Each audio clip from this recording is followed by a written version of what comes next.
Niliona barua zikiandikwa kutoka taasisi kubwa sana ya kidini ambayo pia ina influence katika serikali. Niliona barua ya kwanza ikipelekwa kwa kiongozi mkuu wa serikali, na hiyo barua naliona imebeba maonyo. Hayo maonyo alilenga kwa habari ya uchaguzi ujao mwaka 2025.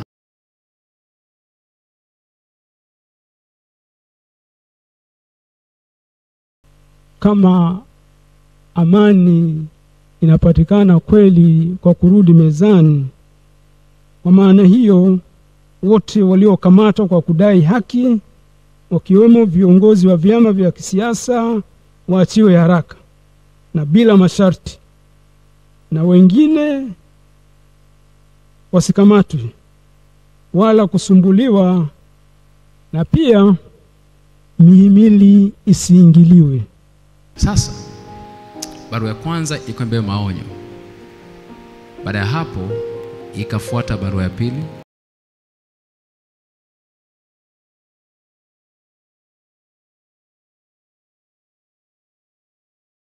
Ndugu mgeni rasmi, kama tunavyofahamu, mwaka huu wa 2025 ni mwaka wa uchaguzi mkuu katika taifa letu. Uchaguzi wa viongozi ni jambo lenye uzito mkubwa katika kuamua mustakabali wa ustawi, amani, usalama, uhuru na ulinzi wa rasilimali za taifa letu. Ndugu mgeni rasmi, viongozi wa serikali katika nyakati tofauti tofauti wamesikika wakiwahakikishia wananchi kuwa uchaguzi wa mwaka huu utafanyika kwa misingi ya haki, usawa na uhuru. Tunaomba kauli hizi nzuri na za kutia moyo za viongozi wetu zionekane kwenye matendo katika hatua zote za uchaguzi, kwani baadhi ya matukio tuliyoyashuhudia katika jamii yetu hayaonyeshi kuwa watendaji au wasimamizi wa sheria wanatekeleza kile kinachoahidiwa na viongozi wetu. Kinachoahidiwa hakiendani na kile kinachotendeka.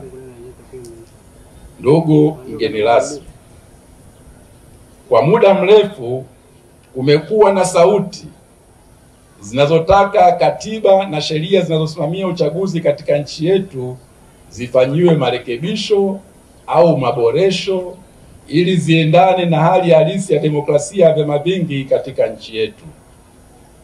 Inavyoonekana ni kuwa wanaonufaika na mapungufu yaliyomo katika sheria za sasa hawana haraka ya kufanya maboresho hayo, na wale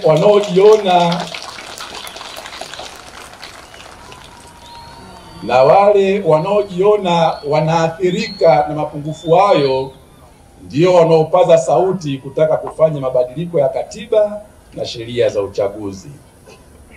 Wito wetu sisi maaskofu kwa mamlaka zinahusika ni kuwa sauti na vilio vya watu wanaotaka kufanyika kwa maboresho hayo ya katiba na sheria visikilizwe na visipuuzwe. Tunaomba marekebisho na maboresho stahiki kwenye mifumo ya uchaguzi yafanyike ili kuruhusu uchaguzi wa kweli ulio huru na wa haki katika nchi yetu. Vinginevyo chaguzi zetu zitaendelea kugubikwa na dosari nyingi kama ilivyoshuhudiwa kwenye chaguzi za miaka ya hivi karibuni. Na ikafuata barua ya tatu. Baada ya kufika barua ya tatu, nilisikia sauti ikiniambia, sasa ukamilifu umekaribia kuwadia.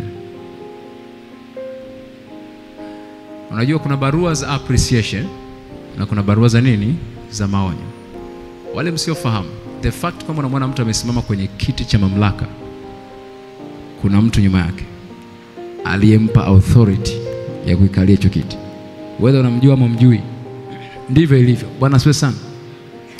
Na mwenye hayo mamlaka siku akiona utendaji kazi wako sio mzuri, anasema ukateni mti huu, uondoeni kwenye nini? Kwenye kiti. So unashangaa aliyekuwa amekalia kiti hata bila ridhaa yake anashangaa ametenguliwa, mwingine anafanyaje? Anakikalia. So hizi ni vita za viti vya enzi na watu wanaoweka watu kwenye viti vya enzi.